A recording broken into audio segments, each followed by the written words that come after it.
Hey everybody, and welcome to the second episode of Manifesto Talks. It gives me great pleasure to welcome Phil Tanham, the owner of Phil Tanham Coaching. Thank you very much. This is actually our second attempt. We have done this before, so there is no excuses for the fluidity. But you know what they say, don't work with children, don't work with pets, and I'm starting to learn maybe we don't work with technology as well, because it's killing us a little bit. But this is your first podcast. Yeah, first podcast, second time, second go. So yeah, we'll talk about that a different day. But Let's get into it. So where did the passion for golf begin? yeah, so, thinking back, you're 13, 14 years old. You're playing the game. As you know, you're a golfer yourself. You get hooked. And for me, it was like always just so fascinated with the golf swing. You're trying to build a golf swing, so fascinated with these tour players. They can be so consistent with their ball striking. And I just thought, how did they do that? How is that possible? Back then, early 2000s, it was, I remember thinking, Ernie Els, and thinking, I'd love to just feel what he feels in his golf swing just once. What does that motion feel like? And back then, we lost less content than we do today. We had, the Golf Channel, you had books, and you'd Golf Digest magazine. So you had the swing sequences once a month. And that's kind of what you had to work off. So, I mean, the content we have these days is unbelievable. The access we have to the best players, the best coaches, the information they have. So that's where the passion started of the golf swing. It all sort of started there.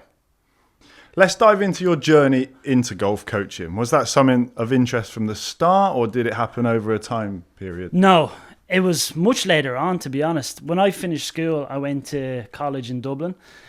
In Ireland, when you're doing third level education, if it's your first time, it's free. You can go. So it's like, why not go? But I didn't really know what I was going to do. But I ended up doing a degree in social science, which I enjoyed. Yeah. What is social science? So there's a lot of sociology, social policy, not a lot of golf. Yeah. Put it that way. Yeah. But it was great. But then after I finished that degree, I wasn't going to pursue it anymore. So I was kind of in a little bit in limbo.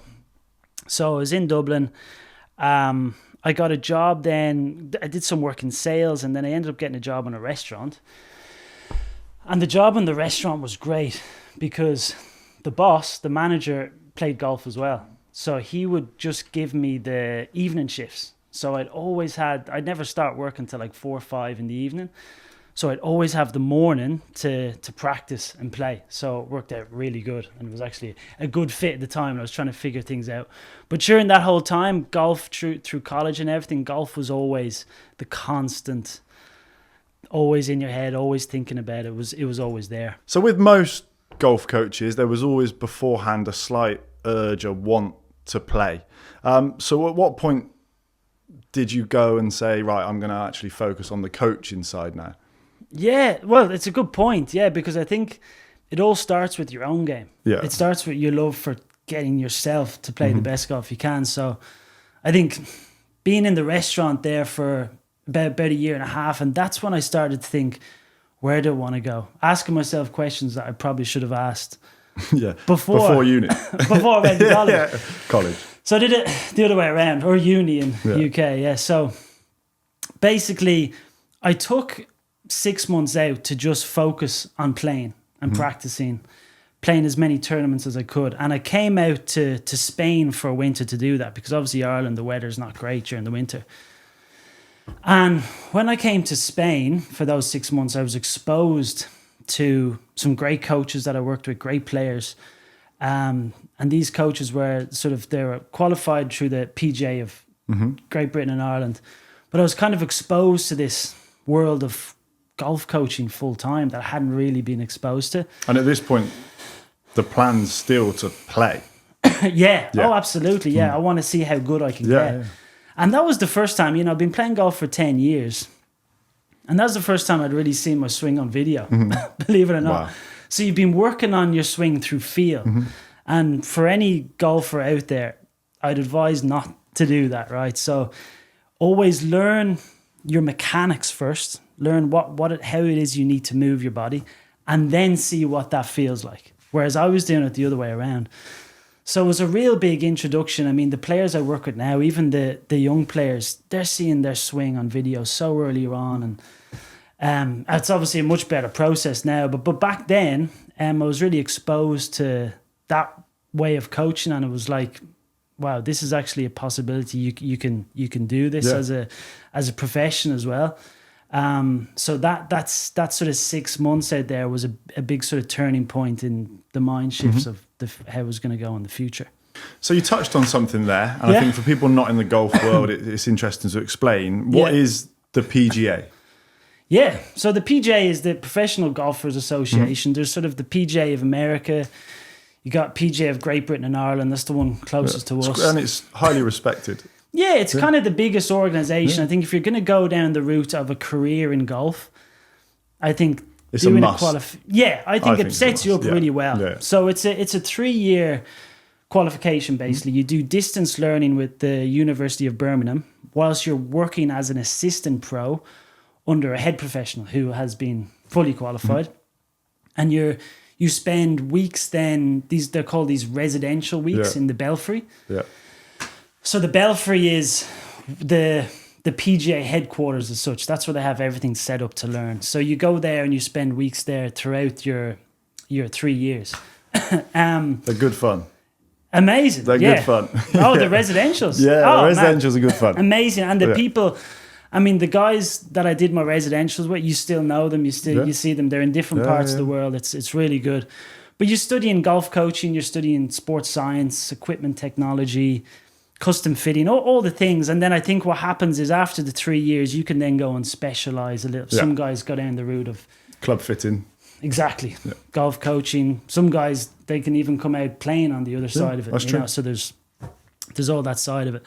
So that's essentially what the PGA is. So that was kind of when I saw those guys that I worked with, that was really kind of I think this might be a really good route. So if somebody was interested in doing the PGA, what's the criteria? How'd you get involved with it? Yeah, good question. So back when so this was 10 years ago, 11 years ago, I applied to do the PGA. So back then, it might have changed now, but back then you needed to have a handicap of 4 or less to be able to turn pro and start your training. But then you also needed to do a playability test. Yeah. Am I not right in thinking you do have to have GCSEs as well? I think you have to have English, maths. Oh yeah, there's certain educational academic requirements as well. But they're pretty. I couldn't list them off, but I think they're pretty entry level. I think. Yeah, the educational. Yeah, I think so. I think it's open enough. Yeah. So you've your handicap. So at the time, my handicap was 2.8. You know, you remember these things. You know, this is you know, at the time. So the handicap that was fine. Tick the box. Playability test. Man. Mate. Now, if you've lived it. Like, the thing about it is, the playability test is it's a 1-day event, 36 holes in the same day. You have to basically shoot 15 over or better. Yeah. Which if you're playing to that standard, if you go out on a normal day and did 36 holes, you'll breeze it. But I think what's really interesting is there's never normally a point where you're told the score. And you've almost starting with shots to play with. Yeah, it's a really weird thing. I mean, you think, okay, 279s, we're done for the day. Yeah. See you later. So at the time, this is when I'd come back from my 6 months in Spain. So the decision's been made. This is what you want to do. Yeah, when I came back from Spain, essentially, I had all these events lined up, but when I came back, the car that I'd left in Ireland for 6 months no longer was functioning. Oh, no. So that completely threw a spanner in the works. So then all of a sudden, finances then became the priority. So then I'd come back 6 months. I've gone into the restaurant, you know, and the bosses look at me. You're back, you know. And like, is there any errors going? You know. So I'm back where I started. And at the time, I had friends that were still living in town, so I had a place to stay. It was amazing. I was back where I'd started, but this time with a plan. With this new experience I had. So that was on the route then. Okay, let's start ticking the boxes for the PGA. And this is where we come, obviously, to the playability. Back to the playability. So I think what made it, what I found it so difficult, I was playing for so much because I knew if I could get through this, I could then start a whole new chapter. chapter. And if I didn't, I couldn't. And it was sort of like you said, any other day you go out and it's fine. Yeah. But yeah, pressure, all those things. The golf course that I was on was quite tricky as well. And in those playability tests, I played some really solid players, and you see funny things on those days. Mate, people are melting down. You throw in a triple in there, and all of a sudden, you're counting them. You go, all of a sudden, you're, what am I hitting off this tee? It just it goes, and it's 36 holes, so it's a long day.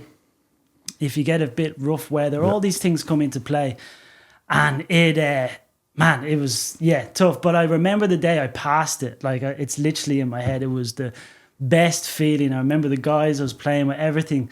I'm pretty sure that day, in the group I was in, I'm pretty sure everyone got through that day, so it was a really good vibe in the clubhouse. It's a team effort. By the end of it, everyone knows where you're at. You're looking at it, and everyone's saying, "Come on, keep it together." Yeah, everyone's almost kind of like trying to support. You know, you're just like, "Let's get through." This is not. Nobody wins.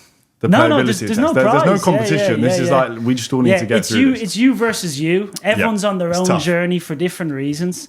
So really tough. But I remember I got through it anyway. Really, really good. And then that was great, because once I got through it, I remember going, so after I do the test, you know, I'd go back to work and the boss would be like, "How was it?" And then I'd be like, and he'd be like, get back to there. And then the day I could walk in, he's like, I was like, "Oh, good." He was like, "You no, you can edit that one." But it was, but we'll edit that.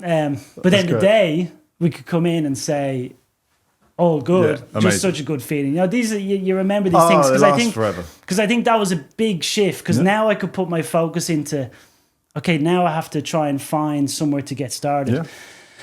And not that long after, I got a placement in a really good golf club just outside Dublin, to get started with a head pro that was there, start my training. But the funny thing was, not really that funny at the time, but because I had done third level education in Ireland, I didn't qualify for the student loan.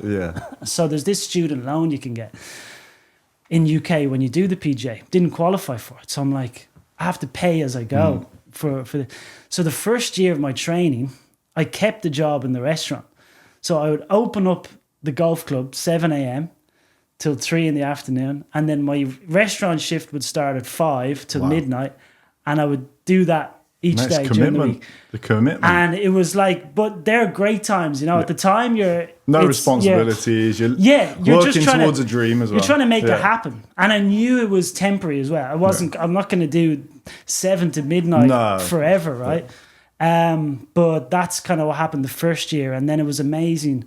After my first year, the connections I made in Spain during that period when I was really working on my own stuff, there was an opportunity to come out to Spain and do the rest of my 2 years training in an academy, a golf academy, which was just full-time golf coaching. So that was just like, unreal. This is amazing, because then I could move out. This when I moved out to Spain, and it's been a journey ever since then. It's been a journey from there. So that's kind of how the story of how I ended up sort of here. Yeah. So we're back in Spain. You've moved back. Yeah. At what point did you start looking into setting up Phil Tanham golf coaching? Yeah, back in Spain. And funny story, coming back to Spain. Right. So remember I was talking about the car that I'd left? The one that wasn't working? Wasn't working, so I'd replaced that. Oh, she's back in. Oh, no, it's a new one. Great, so Volkswagen Golf. Whoa. Oh, it's not a new one. But I remember, I'm just thinking back, like when I was planning to come down here, I figured you need to drive down here. You need a car down here. It's so important. And I wanted to drive the car down. And I remember taking it to the mechanic. Just said, is this going to make it to south of Spain? So my plan was to get a ferry to Cherbourg, which is top of France, drive down. And he looked at the car and he looked at me and said, "You know what you need to do with this car? You need to take the roof off it and turn it into a skip." That's literally what he said. So I'm looking at him like, that's not what I want to hear. I was like, but at the end, took it down. Got the ferry to Cherbourg, drove down. Beautiful drive, by the way. Did you do Santander or no? You sort of went down France, down the coast of France was beautiful. Yeah. It took me a while to come down because I kept on stopping in places. And then went through, but once I got through Spain, there's not like there was all the main road through like the middle of Spain. France was really nice, but the car got down. Started that and then started working in the academy. Amazing, working under amazing mentors, and I got to work with some really talented players as well, some really high level players. That some of them have gone on to do amazing things now. And then studying the PGA. So the stuff that I used to do in my free time, I was now studying it. And I was turning it into a job, which was, just crazy. So then so with Phil Tanham golf coaching, finished my training, and I set that up to do my own thing then. So 6 years ago now, in 2018 was when I sort of went out to do my own coaching business. And is that you're fully qualified? Yeah. So you've done the 3 years of PGA. Yeah, now doing the graduation. You're in the big wide world. Yeah, and I had an amazing. Like I was always so lucky with my training that in Ireland, the pro I worked under was amazing. That can often make or break your experience. So important. I find, so important where you go.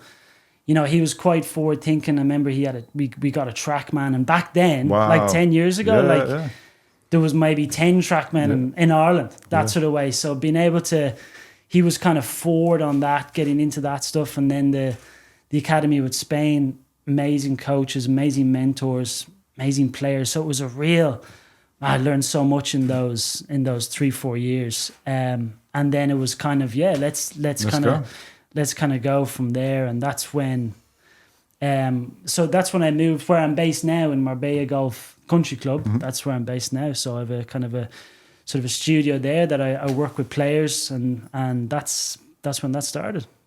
So as you know, this podcast basically looks into how people started their business, takes a deep dive into how they used marketing. Yeah. So now you're in the big wide world. You're fully qualified as a coach. How did you go about building a client base? I think, for starting out, I think the most important thing is getting a result with your client. So in the first time you meet them, so in terms of golf coaching, that's knowing club delivery inside out. It's knowing what affects ball flight and how you can change that within a swing. So they see a result the first time. As you know, you might not own that swing change the first day, but you can see a change in the ball flight. So clients are either looking to improve strike, they're trying to reduce the curve on the ball, they're trying to hit it further. So if you can get the ball to do those things early on, and people can see that, that's where you, I think, then create word of mouth. Yeah. So you focus on your craft, essentially, become as much of an expert in that. The word of mouth goes from there. I think that's kind of definitely starting out. I think that would be the best form of marketing. Because I think everyone delivering. I think the misconception is that you go for a lesson and it's a quick fix. But starting out, as you're saying, people want to see a result. They quickly. do. Yeah. And it's a bit of both. Like I said, sometimes players do need something quick. I'm teeing off in 10 minutes. There is that type. But most of the time, if you're making real, you have goals, you want to hit big targets with your game, it's going to take some time. But I still think it's important for the player to see the results of what's capable early on. And if you know inside out the club delivery, you can. Would you say at the start, compared to now, and we'll get on to the situation now, would you say at the start you found that it was more quick fix sort of clients? So at the start it was, they're either on the range and they come over and say, oh, look, how much is a lesson? They're coming to you with a problem. Obviously, there's not much knowledge of who you are.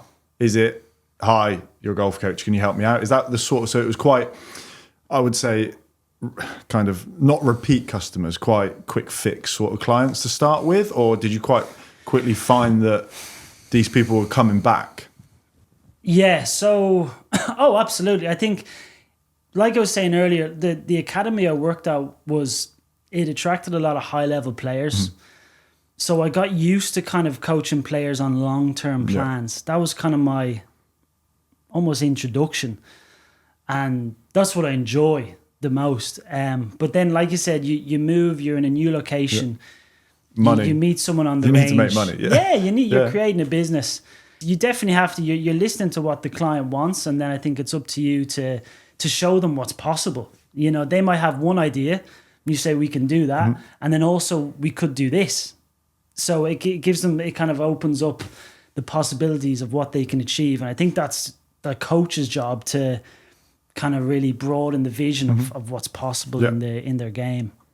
So I know one of the big focuses of your business is the online academy. Right? Yeah. When and what decided you to make that transition when traditionally golf coaching is a in-person service? Yeah, which normally that's what it is. But I think after a period of time, there's only so many hours in a day. And there's only so much time you can spend with a client. So the online academy, it really kind of was born from, I would write these articles to clients. So you'd get the email of everyone you worked with, kind of create a sort of a database of emails. And I would send an article out sort of once a month. But then at the beginning, it was just a long email. And then that was kind of a place where, okay, where do I put these articles? So that was kind of in like 2020, something like this. I think I started with the newsletter article stuff. And then that kind of grew into building a website so I could house these articles. And then from there, it started going more into video creation to a point where the website went from just an email and an article to almost like a hub of resources that players could access. So there's only so much time in a lesson. So then these resources became something players could look at outside of the lesson time. But then it grew into a membership where there's members in that academy I've never met in person. And we're working together, we're getting results. And like you said, there's only, when you're working as a golf coach, or I think any coach, you're giving a service, you've got X amount of hours. And I think online is an amazing way. We're lucky in this sort of time scale. You can scale the business. You can create videos that you're giving a lesson, but someone's also maybe consuming your content at the same time. And it kind of creates that bottleneck of time. It kind of helps to solve that issue. I think for you, when you're giving the lesson, do you see it as, from a business point of view, an interesting add-on? So whilst you're giving the lesson, first time they've ever met you, is this something that you'd say, well, you know, you've had the lesson now, but I have an online academy where you can go, there's drills, etc. Is it something that's almost, from a sales point of view, an add-on? Well, from a sales point of view, like if you look at it from like a business perspective, I think I'm always trying to create more value. So how can I give the most value to this player that's standing in front of me? So you finish that hour and it's great to be able to offer, because there's a lot of content on the website now. Whatever problem we've been working on, I can go, listen, there's 4 videos here that if you check out, and if you're having a lesson in person, I'll send these videos as follow-ons. But where we are in Spain, the location, you get a lot of players that are here periodically. Yeah. So you might see them for a couple of weeks, and then you mightn't see them for 3 months. So in those 3 months, it's a way for us to continue connecting, and it keeps them progressing. And it's a really good way of like you said, delivering more value to the client and essentially helping them get better quicker. So it's a good, a value add-on, I suppose. So how did you find the process of setting up the online academy? Obviously, you've never built a website in your life. Yeah. So was there a certain platform you used? Was it a WordPress site? Yeah, so that's the thing. You kind of go down this route of you got to learn a lot of new skills that, you know, your PGA doesn't really teach you. This is really going into the online space. So yeah, there's a lot of new skills. There's the website creation. So WordPress is the website, the platform, which kind of houses all the resources. For the video, you know, you start creating video, you start creating these problems. So you create the video, and then it's like, well, where do you put the video? Yeah. Where do you store the video? How can people access it? So there's all these, you don't know what you don't know when you start these kind of journeys. Yeah. Vimeo I use is great for I store the videos, and then that can work on the website. And then there's the process of creating videos. So for me, it's just an iPhone and a tripod and a Rode mic. Video editing software, iMovie. Yeah, captions. You know, captions is great. Absolutely unbelievable. Yeah. Like, you know, for the shorter clips, it's incredible that does in 15 seconds. All your subtitles. 2 hours. Yeah.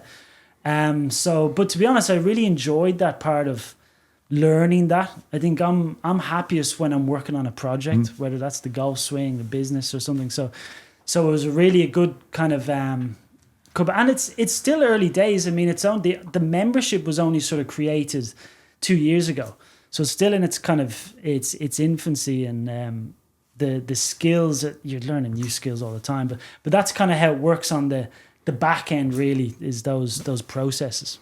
You mentioned the content creation, right? And from my personal point of view, I think it's what you do so well. It's why I think you were so interesting to talk to, and your online presence is so impressive in terms of the dedication and the amount of content that you actually create.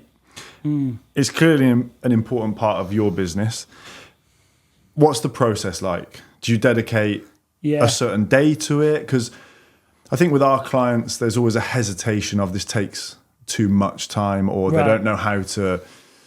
We can guide them on it, but before even starting, they don't really know how to even organize a content day, for example. Yeah, it's a good question. Where does it fit in? So over the time, I've been starting to block off times. Dedicated days to where I just focus on creating content. So for me, that kind of looks like I'm either creating a resource for the online academy that's going to sit there, or I'm recording a lesson for someone online. And so the content that you see really it comes from those videos. So if there's a longer resource, it's on the website. Yep. YouTube. But then longer form on YouTube. Yeah. And YouTube is great because that's like a search engine. Yeah. That's Google. 100%. It's the second biggest search engine in the world. Yeah. So YouTube, and then the shorter clips. So like the Instagram things, they're clips of, let's say, a lesson I've done, or a clip of a longer video. Or I love to work on my own game, and I love to, like what I was talking about earlier, using video for feedback. So when I'm practicing, I'll use video for my own swing. And for shorter clips like on Instagram and stories, I'll tend to just kind of post my swing. It's something I'm already doing. And then maybe if I'm working on a drill, that might help a player that's also maybe focused on something similar. So that's kind of the creation side of it. But you need to dedicate time to it. Yeah, I think that's... People don't understand that if structured correctly, you could do a 10-minute long YouTube video, and that could actually provide you with 10 short reels, and in some cases 15, 20. Yeah. So what you can actually get out from a content day could serve for the next month, 2 months. Yeah. And I think that's where, from an agency point of view, it's quite important, the education side of it. If you do this right, it doesn't actually take as much time as it does in your imagination. Yeah, and that's the stuff I think you learn a little bit along the way, isn't it? Those things. I mean, where that's would you what say you guys are so good at. Where would you say the topics come from? Is it questions that have arisen in lessons? Is Absolutely. Yeah, it's problems that have been solved with players before. So if one player has a problem, there's a likelihood that there's going to be another player with that same problem. And then you can dive in deep into that issue, build a course around it, and have it sit there. So when that player comes along, it's there for them, and you can help them work through it. So that's really where like you said, the topics and the idea, they come from online lessons or lessons in person. They get kind of made from those experiences. Yeah. Right. So you make a lot of content and it's posted on all the traditional platforms. But from an engagement point of view, which platform for you brings the most engagement? Yeah, I think it'd have to be emails. So the traditional newsletters, yeah. Yeah, so I use a software or platform called MailChimp. It's great. So you host your database, and you can like segment whether it's a new client or if it's someone that's signed up through a form they've found you. Yeah. You can kind of see where people are coming from, which is great. Which is a lot different than, let's say, other platforms. A lot more in detail. You can see what's performing, but for me, the mail, which is how it all started, that's how the marketing started, was just sending emails and then into MailChimp. But that seems to be I would say, if I had to choose one, and you can choose one marketing platform, I think I would choose making sure you're gathering the email and delivering value to that player, that client via the MailChimp. That's what delivers the most, I would say, engagement as well. People, they respond back via email. It turns into booking lessons. It turns into questions about the online academy. And I think the strategy for the email is just giving value. Yeah. It's giving something for nothing at the end of the day, isn't it? I think for us, from a marketing agency point of view, it's almost, it's probably not one of the sexy ways of marketing. It's almost a forgotten art. But what we try and tell people is that by sending a monthly newsletter, all you're doing is just knocking on their door and saying, hi, look, I'm still here. We may not have spoken for a while, or we've lost contact. Look, here. I'm here. This is what I'm doing. Here's something for nothing. Or a little update. And you never know. Because at the end of the day, these people have engaged with you in some way to get there. They've either signed up on your website. They've signed up or they've had a lesson. Exactly. So they are quality contacts. Yeah, they're they're engaged leads. There's different types of leads. Talking about like a business standpoint, and I think that's probably why it's the most effective for me, is because the people that are on that list have been in contact with you. We've connected. We've connected already, I suppose. So that's where that MailChimp comes in, and like you said, it's just giving value. And you're not expecting anything in return. You're just putting information out there, and that's, like you said, you're knocking on the door and you're saying this might be helpful. So I think that's one of the best. Yeah, and email is definitely, it's kind of an older marketing tool, isn't it? Definitely. It's one of kind of the originals, but it, like I said, it's one of the less sexy. But we always think, hang on, this is a database of people that you've dealt with. Yeah. And it's relatively, whether you outsource it to someone like us or you do it yourself. Yeah. It's one of the least time consuming, really. Yeah. And another big point as well on it is you own it. Yeah. So you own your database. Whereas the Instagram, whether it's Facebook, like these things can just kind of disappear. Yeah. You're right. Yeah, you can get unlucky. Things can happen. Yeah, things. But I think it's the one thing when you can get people, engaging via email. It's much more personal, and I think for a long-term strategy in terms of marketing and things like that, I think it's one of the big ones. Everything else is important. I'm signed up. I know my dad's signed up. We absolutely love to get the newsletters through. It's my here's Phil Tanham. He's come through. Happy days. And it is the value Yeah. is absolutely fantastic. It really is. That's unbelievable. Yeah, that's great. Yeah, Oh, that's mate. good to hear from your perspective Oh, as we well. love That it, email in your agency, Yeah. you push that with your clients. 100%. Yeah. It's still really important. Yeah, that's massive. So we're good friends, right? And we have a lot of Yeah. conversation. Well, I like to think we are. Absolutely. No, Second definitely time are, around. If mate. there's a third Definitely are. podcast, it might be the end of it. But we have a lot of conversations when we're having lunch, etc., about trying things, about call to actions at the end of videos or different ways to improve conversions on the websites. Yeah. Is there anything that you do that you've seen that's worked, or there's things you've tested? Yeah, I think that's why I like having conversations with you. Yeah. Because that's really, the main thing I'm focusing on is obviously golf, right? coaching. So, but you have to, you're growing a business, you have to dive into these areas, and I do enjoy it. But that's why it's great, talking to you about your agency and how you're dealing with clients, how you're acquiring clients. Yeah. You've had some great ideas, and I think you're right. You have to kind of test the waters a little bit.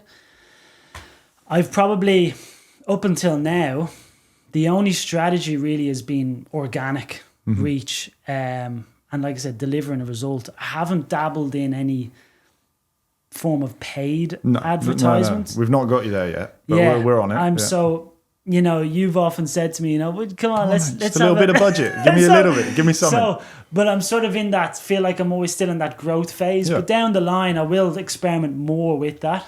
But like you said, I think for example, on YouTube or on my website, when I send out a newsletter, it's a link to, I have a free article section on my website, which has I think there's 60 videos or articles there that are just free. And in each article, at the bottom, there's the option to have a look at. So I suppose that's like a call to action. Of course, yeah.